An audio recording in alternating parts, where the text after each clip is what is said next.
All right, welcome back to Old World Gaming.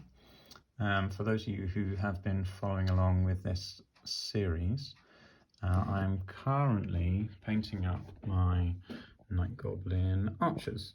So you can see I've done I've actually finished these guys, almost finished these guys. I'll explain about that in a minute.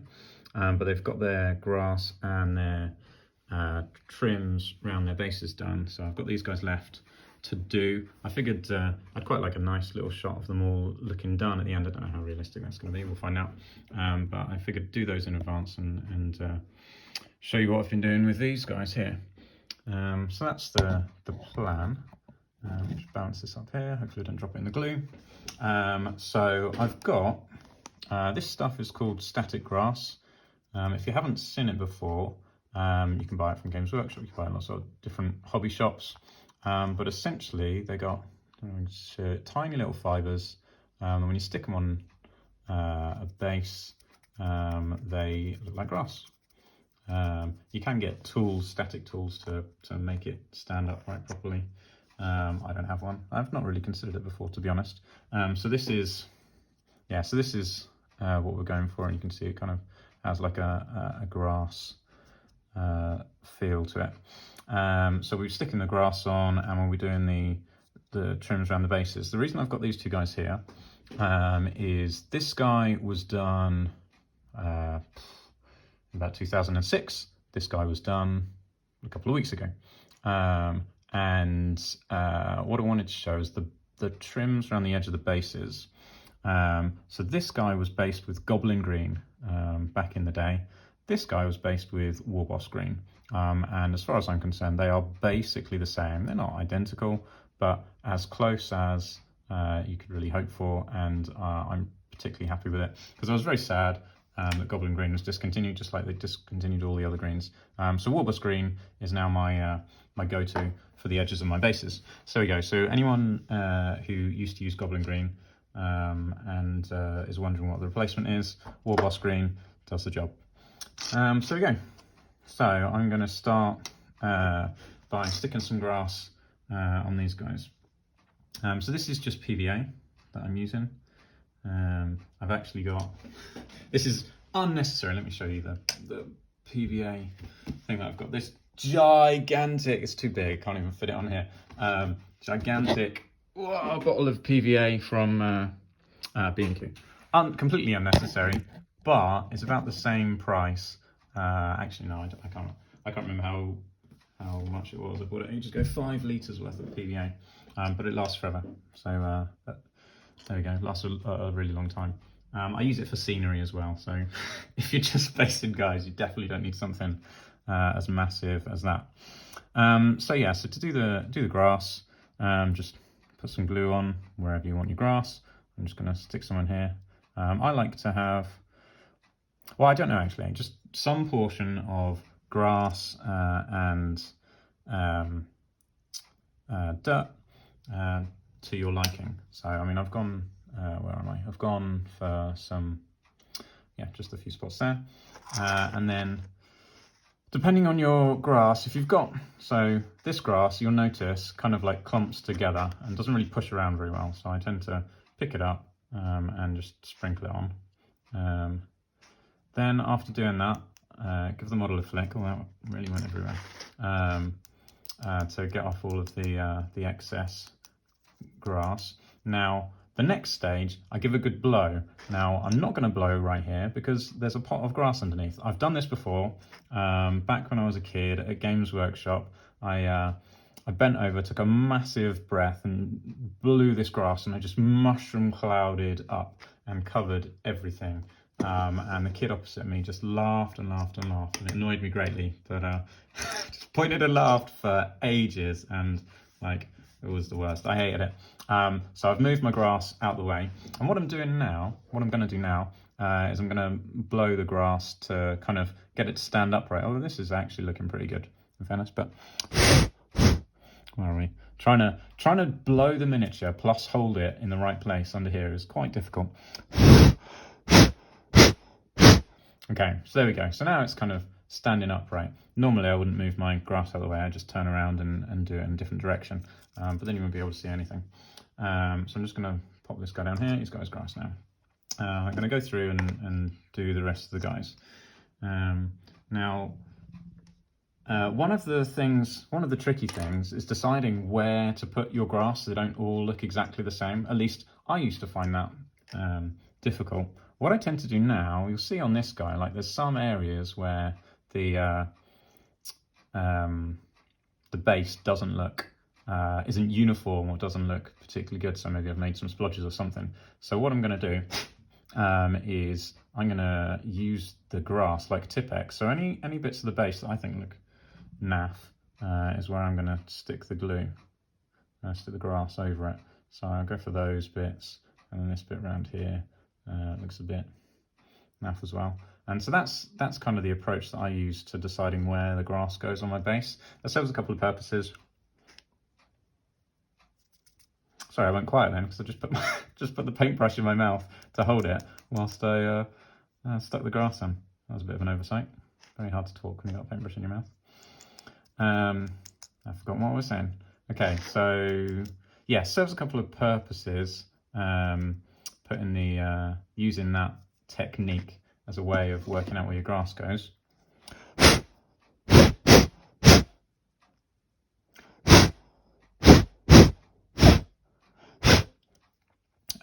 One, it means that when you're putting the grass on your base, it goes in different places each time. So that's cool. And two, it means you don't have to be so neat when you're doing the other layers, because you can, you're going to stick grass over anything you get wrong. So actually, it does mean you can get stuff painted quicker, which is one of the key reasons that I'm batch painting these, is because there's so many to do. One of the things about having an old world army is you tend to have lots of things to paint. If you want to get a decent army up, your average game used to be about 2,000 points. Imagine it's going to be something similar for old world. So that's normally a lot of models to paint, particularly if they're 3-point night goblins, 4-point if he's got a bow. So lots of models to paint, which means depending on how long you've got, if you've got lots of time to spend ages on each one, then great.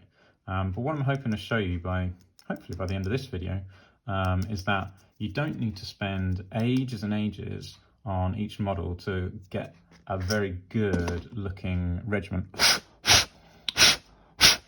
And subsequently a really good looking army. So yeah, see if I can convince you of that, because back in the day when I first kind of started collecting, I used to spend ages. So I started with Dark Elves. I used to spend ages on each model. I'd paint a unit black. Wow, this was after a little bit of time actually. I didn't really understand the concept of undercoating. I remember mocking my best friend for painting his model twice. Once he painted it black, and then he painted all the colours on as well, and I mocked him mercilessly for it, and I'm very sheepish now. But yeah, so having the black undercoat, I actually can't remember why I mentioned the black undercoat. What was I saying? Oh, I've got no idea. How rubbish is that? I'm trying to do too many things at once. Just going to blow this while I think about what I was saying.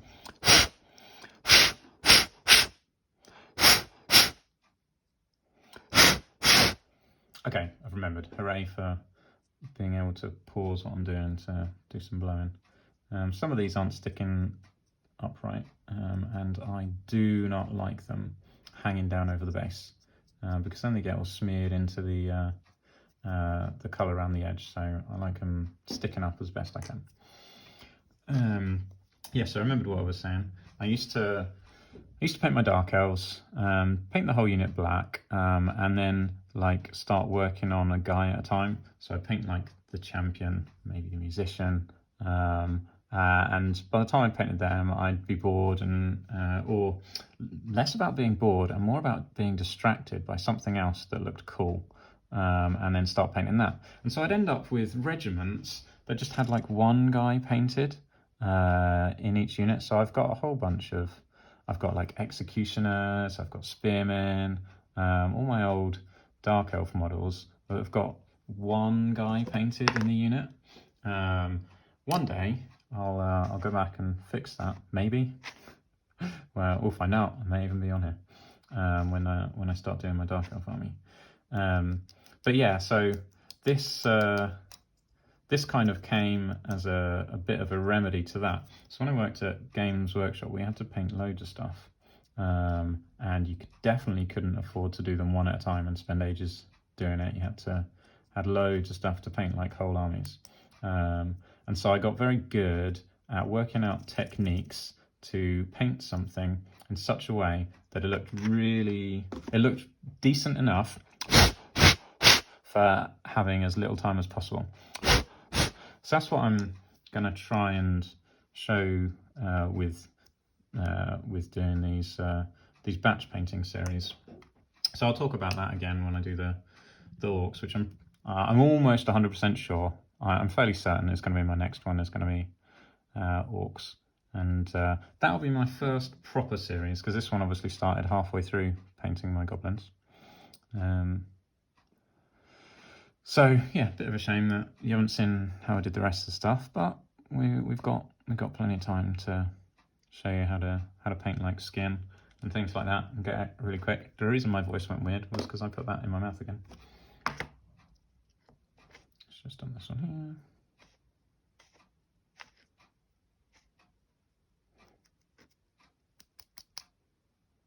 But yeah, so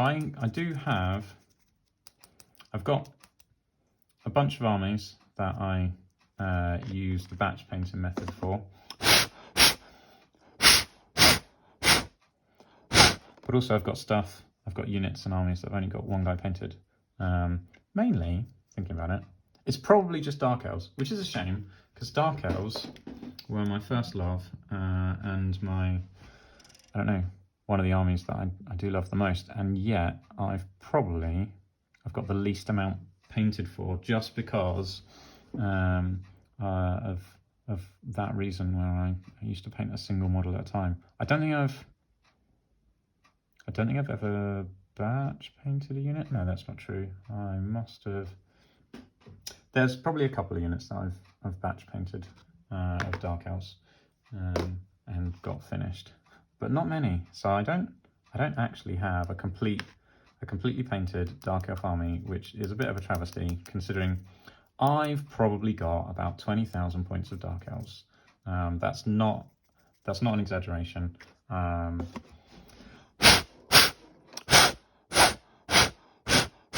But most of my stuff is either built and not painted, or built and just painted black, with a few things done. So one day, when I get to doing Dark Elves, they're not gonna release Dark Elves. When I'm done painting goblins, and I'll probably do dwarves when dwarves come out. One day, when I get around to it, I will do my Dark Elves, and I'll be a very happy person, because having had Dark Elves since I was, I don't know, 13, 14, 15, not having a fully painted army, so that would have been like 96. We're almost coming on for, no way, are we coming on for 30 years? I don't know. It's a long time to have been collecting and not have a fully painted army.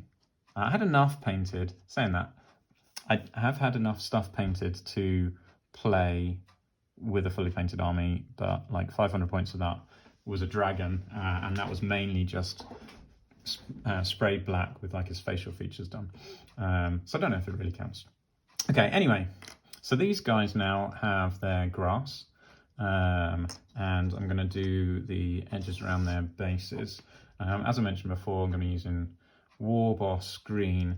Now I've noticed that the Warboss Green is kind of about the right consistency. It's probably a little bit thick, but because I'm doing bases, it's just completely flat anyway. So I don't really have much need to water it down, unless if it was really thick, and it was leaving streaks, like textured streaks, then I would water it down, but it's not. And the reason that I stuck the grass on first before painting the bases is it makes it much quicker for batch painting. So if I'd have, when I'm doing these, and I'm not recording a video, I'll do the texture on top. So I'll do the browns and the bone on top, and then I'll do the bases straight away. I won't like leave it a day. I'll just be smashing these out quickly. I won't be having to like record videos and stuff in between. So yeah, so normally I'll be doing all this in one go without massive gaps in between. So there's no time for stuff to dry really. And with that in mind, if I did the green around the edges of the bases before doing the grass, I'd have to wait for the green to dry before I could stick the grass on. Whereas if I do the grass first, because it's almost dry brushed the top of the base, it's basically dry straight away anyway. So this is the first kind of layer. Now you'll notice, I don't know if you can see, yeah, you'll notice that it's kind of patchy. So I will be doing a second layer. So this guy's going to go, I'm actually also, something you may notice, I've put them on this, this is like the innards of a mangler squig that came through the other day, because mangler squigs weren't a thing when I was playing, so it'd be good to have some of those. So you'll notice I've put it on top of this because, look at that, he leaves a little square of paint underneath, and I don't want paint on my desk. So I've put them on this as the, like, to see that around there, and they get a little bit stuck to it as well. So I don't want paint on my desk. So this is a temporary work surface for catching the paint, so I don't like knacker a nice desk. So there we go. So I'm just going to carry on painting these. Once I've done these, what I'll do, all the ones that are here, I've just had this first layer, and I'll do some of those with the second layer, and I'll be watering the paint down when I get there. So if I just quickly put all the green on these guys, and then yeah, then we'll do those, and then hopefully we'll have a nice finished unit.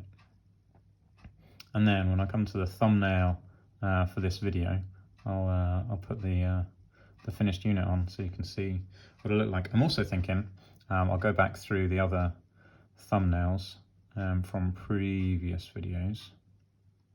I forgot to take I was planning on taking a photo of a guy without his base done and a guy with his base done. Well, maybe I've got, I don't know, maybe I can use some other photo. That's a bit annoying, never mind.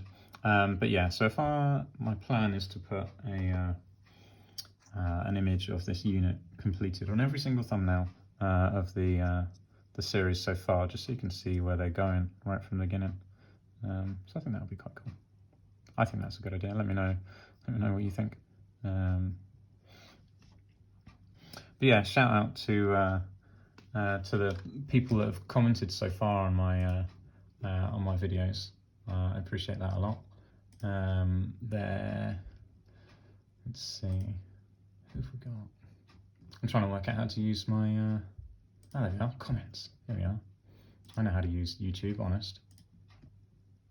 There we go. So we've got Ratman8000, first person to comment on my videos. I appreciate that. Thanks for commenting. Yeah, it's good to hear feedback from people. So let me know what you think of this video, and if there's anything else you want to tell you about, or any kind of techniques or stuff you'd like to see on videos, let me know. That'll be awesome. And shout out to Crazy McPhee. It's a shame you're not on Facebook, because I could show you. Well, there's tons of. I've got loads of stuff that I've put on Facebook that looks pretty sweet. Maybe I'll make some videos about them one day. What I'll do, because you asked to see you mentioned about seeing the goblins. Let me have a look.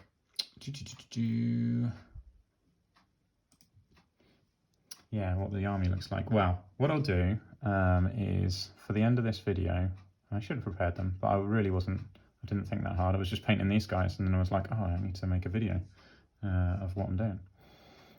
What I will do is right at the end of this video, I will bring my spearmen over and my shaman, which is what I've got done for this army so far. And you can see the progress, and you can see how they all look together. So there we go. Let's see if I remember to do that. Okay, so I'm basically out of paint there. I'm going to get some more. That should probably be enough to do the last three guys, I guess. Yeah, it should be enough. All right.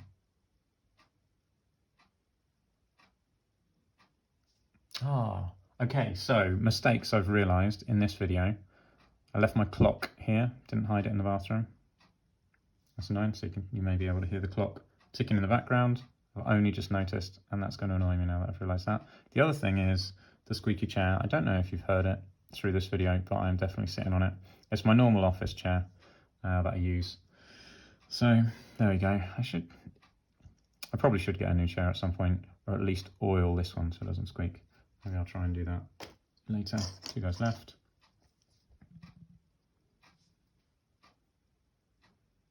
Now I can just hear that clock ticking away. Tick, tick, tick. Yeah, so at the moment, so for these night goblins, I'm undecided what I'm going to do. I do like squigs, but I just really love ranks and ranks, hordes of goblins. But I've had a play around on the Old World Builder, which is a tool online that lets you build armies. And in order to get loads of like 300 night goblins, spearmen and bowmen, just normal night goblins, not herders and stuff, in an army, you have to have them in massive units. Let's say I wanted to do, I don't know, 2,000 points and put 300 night goblins in that army. I'd have to have huge units, because every time you buy a unit, if you want to have a command group, that's more points. You want to have netters, that's more points. You want to have fanatics, that's more points. And the fanatics cost as much as the rest of the unit. If you've got like a unit of 3 fanatics, cost 75 points. A unit of I don't know, 25 guys costs 75 points if you don't give them anything. So yeah, so having the 3 fanatics in the unit makes them mega expensive, and you're not going to run. I mean, one of the key reasons you bring night goblins, other than the fact that they look cool and hordes of them look awesome, is so you can bring fanatics. But yeah, so let me just quickly let me show you this. Okay, so this is how they look at the moment, and actually they are looking pretty sweet. These guys aren't dry yet, so I'm not going to try ranking them up. What I'm going to do is I'm going to take some of these dry guys and I am going to put the next layer on. So again, you can see it's a little bit patchy, so you can see the black coming through the green. So that's what I'm going to do now. Let's do a few of these and show you how that looks once they've had that second layer. This layer I am going to water down. That's probably a bit too much water. So yeah, this is about 50-50 is probably a little bit much actually. Let me get a bit more paint. I washed my brush because my brush was covered. So what I did then was I washed my brush because it was covered in water, and then to get the water off, I put it in my mouth and licked it. I'm not advocating that as an approach. You could probably be better off getting some tissue and using a piece of tissue, but it's just, I don't know, it's just how we do it. I think many people do, rightly or wrongly. Probably wrongly. It's probably just a really bad thing to do, but it is. That's how I roll. Okay. So yeah. So this now is a lot thinner. I don't know if you can see how thin that is comparatively. So it's thin enough to see like white coming through on there, and that's fine because we've got the first layer of green on here. It doesn't need to be particularly thick. All I need to do is a thin layer. There you go. And now look at that. Isn't that beautiful? It actually comes out really well on the camera. Now that's what I'm doing. Just doing that, and it ends up looking rather nice. nice and flat. So yeah, so basically, and obviously I'm not going to do all 40 now, but that is the final stage really of these guys, and once they're all done and they're dry, they can be ranked up as a unit. But I'll probably have to save the ranking up for just a final image to put on it at the end, because you don't want to sit here while I paint 40. I don't think I've got enough things to say while I paint 40 night goblins. But what I will do in a minute is bring my spearmen over so you can see my spearmen. This is just for you, Crazy McPhee. I'll get my spearmen and my shaman, and then you can see what they look like next to these boys. I have ordered some movement trays. I'm not really sure what size movement trays I should be going for, because I don't know how many guys I'm going to put in a unit, what formation I'm going to put them in. So what I've done, so Warbases, I think it's warbases.com, that's where I ordered them from, and they let you literally pick whatever size you want, they'll cut them to that size. So I've ordered some 5x4s, which is your classic 20-man unit from old school Warhammer. So five wide, 4 deep. That was basically what I used to run night goblins in 6th and 7th edition. Most units, in fact, except weirdly, I used to run iron breakers in like 40-man units. So weirdly, they were the biggest unit of the bunch, even though they were the toughest and probably didn't need to be so big. Yeah, so I've ordered two bases, a bunch of bases, probably, I think it was like somewhere between 2 and 4 of the 5x4s. I've ordered a bunch of 5x2s and some 5x1s, and between them I should be able to make a whole bunch of different unit sizes that I can try out. So I'll try out running them like 5x5s. I think there's a good chance I'll be running goblins 5x5s, but I don't know. We'll have to try some games and see what works. It may be 7x4, 7x5. I don't really know at this point, and it's not just the night goblin unit. There'll be other units that run in different sizes. So these the movement trays that I've ordered are specifically for 20mm bases, and it spaces them out so they take up as much space as 25mm bases, because in the new rules anything that was on a 20mm base has gone to 25mm. But what I didn't want to have to do was buy hundreds of bases, like actually hundreds of bases, maybe even thousands of bases, because I already have the bases that I need, but in 20mm, and it would be quite expensive. Two things: 100 bases from Games Workshop costs 30 quid. For that 30 quid, you could get another unit of something. Maybe it's worth it, maybe it's fine. But it feels like more than I want to be spending on bases. And then going to another manufacturer, I just really like the Games Workshop shape base. I don't really like other shapes; they just look wrong, and it's only because I'm used to the Games Workshop one. But any other shape of a base just doesn't look right. So I can't bring myself to do it. They're either too rounded, too shallow. They've got too much of a slant, not enough of a slant, too squared.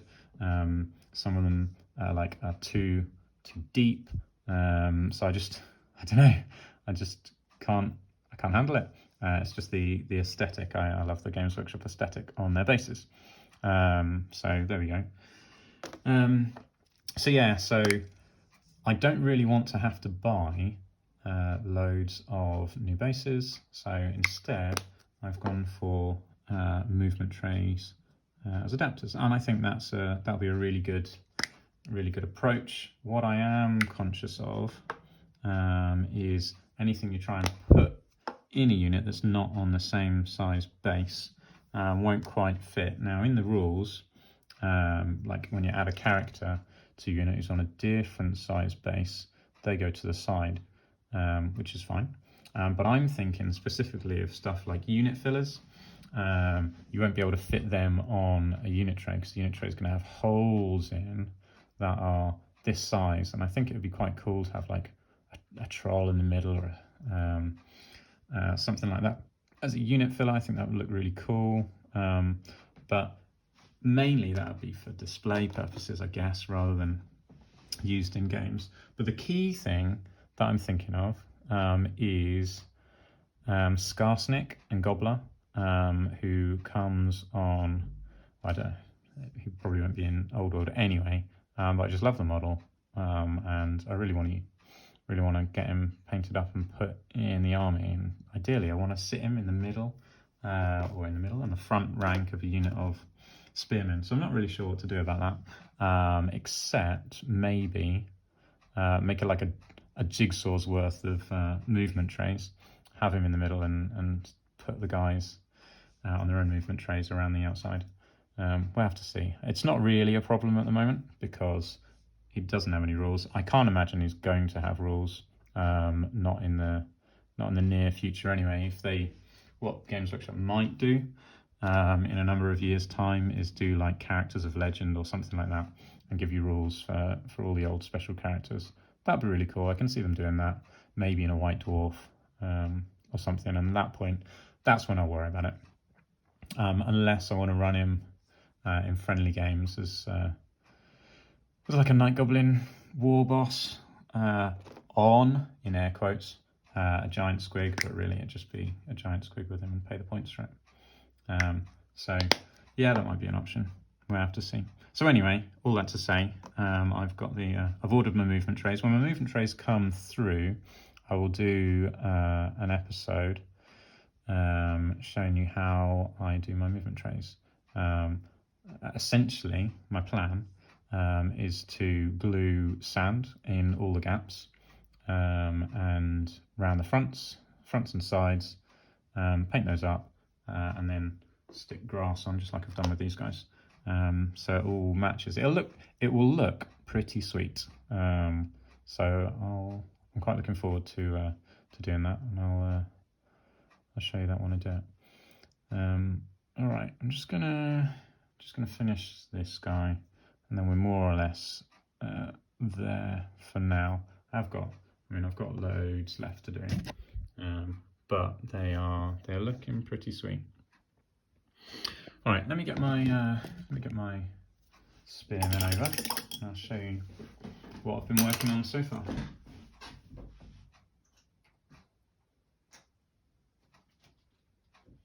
So that was the squeaky chair in action. Heard that there. Okay.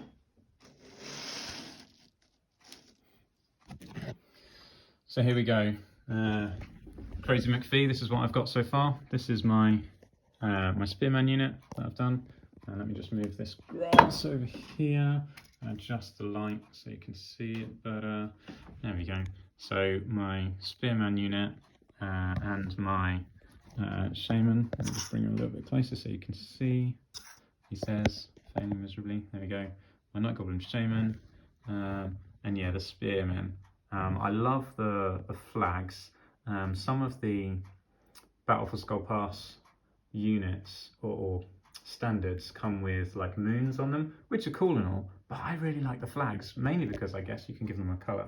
And this guy is from Warhammer Underworlds,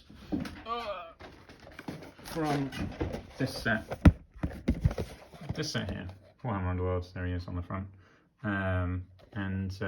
Yeah, when I saw this set was out, I don't know if it's still out, but I was like, that is how to get a whole bunch of Night Goblin characters for cheap compared to how much characters are, because characters are going for like, I don't know, more than a tenner each, and that was like 25 quid, and it gives you 1, 2, 3, 4, 5, 6, 7 guys in it. So yeah, so I was particularly pleased with that. So these are my spearmen. You can see we've got some netters in there as well. We've got the shaman, and now a whole bunch of archers. So there we go. So that is that's where we're at to now. I think that's all I've got to say about that. I'll finish painting these guys up, then I'll take a photo to put on the thumbnail. But I am particularly pleased with how they're looking. Look at that, they look awesome. I think they look awesome. Clearly I'm biased because they're mine. But considering how long I've spent on each individual guy, and it's not very long, they look really, really good. So batch painting is excellent. Same for this. I probably spent, I don't know, 6 evenings, maybe a couple more, because I spent I spent a bit more time on the command group. But probably in all about 6 evenings to get a unit of 40 guys. These guys, I reckon, if I hadn't been making videos each time, I probably could have done them in 2 evenings, maybe 3 evenings. So to get a unit of 40 guys painted in 3 evenings, you will get an army painted very, very quickly. So that's what I hope to do with this channel, is to help people be able to paint good looking armies in a short amount of time. Key things, top tips for making a model look good. These guys, suddenly when you do their bases, they suddenly look excellent. And you can hide them on a miniature behind its base. With a regiment like this, you'll see I put a decent amount of effort into the banner and into the character. Not a huge amount more, but enough more so that from a distance, when you're looking at a unit from a distance, the things that you really see are the champion, the musician, and the standard bearer, and the bases. So hiding, I call it hiding models behind their bases, which sounds counterintuitive because they're standing on the bases, but it's the bases. By making the bases look good, you make the army look good from a distance. And this guy's a bit of an exception because he's a character. I spent a lot more time on him. So I will do at some point a video or more on how to paint characters. So there we go, and that's how the army's looking at the moment. Got my lamp in the way. So we've got the shaman, got the spearmen, got the bowmen. That's a pretty good looking army for probably a couple of weeks worth of work. So I'm very happy about that. Yeah, next it'll be some orcs. All right, thanks for watching. Hope you enjoyed that.